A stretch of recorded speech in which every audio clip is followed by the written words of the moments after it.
Merhaba. Pratik uygulama. Bir aşağıdaki boşlukları ler ekleriyle tamamlayınız. Lerler. Örnek kalemler. Kalemler. Kalemler. Kalemler. Ler. I, Ö, Ü. Ler. Lar. A, I, O, U. Lar. Son harf elma. Elma. Son harf A. Elmalar. Bardak. A. Son harf A, U, U. Bardaklar. Kitap. Kitaplar. Çocuk. Çocuklar.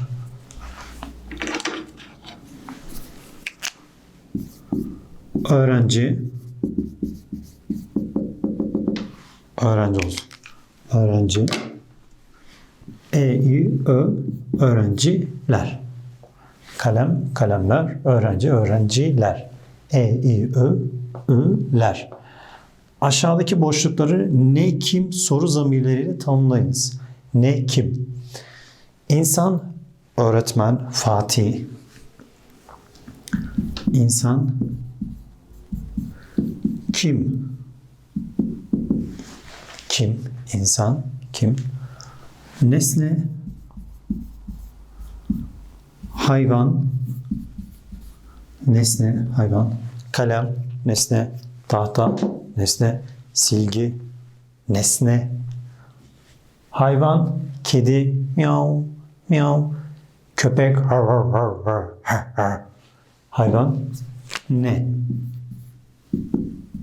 Ne? Diyalog, bu doktor. Bu ne, kim? Evet. Bu kim? Bunlar askerler. Asker. Bunlar kim? O silgi. O silgi. O ne? Aşağıdaki boşlukları tamamlayınız. Bu masa mı? Bu masa mı? Bu masa mı? Hayır, bu masa değil, bu silgi. Bu televizyon. Evet, bu televizyon. Olumlu. Diyalog. Bu televizyon. Son harf ses yav. O. Televizyon mu? O, U, mu? Şu pilot. Hayır, şu pilot değil. Pilot. O, U yine. O, U, mu? Bunlar gözlük. Gözlük. Diyalog. Bunlar gözlük. Ü. Gözlük. Mü. O perde. O perde. Perde. Mi. Mi. Mü.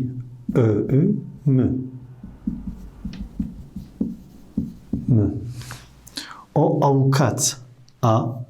Avukat mı? Mı? Avukat mı? Aşağıdaki cevaplara uygun sorular yazınız. Cevap. Soru. Adınız ne? Soru. Benim adım Fatih.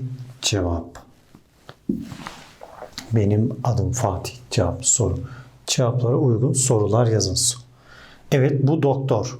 Diyalog. Bu doktor. O doktor mu? Hayır, benim adım Zeynep değil.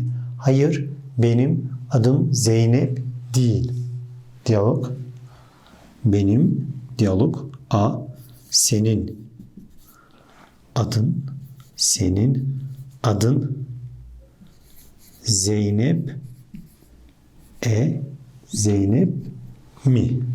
Senin adın Zeynep mi?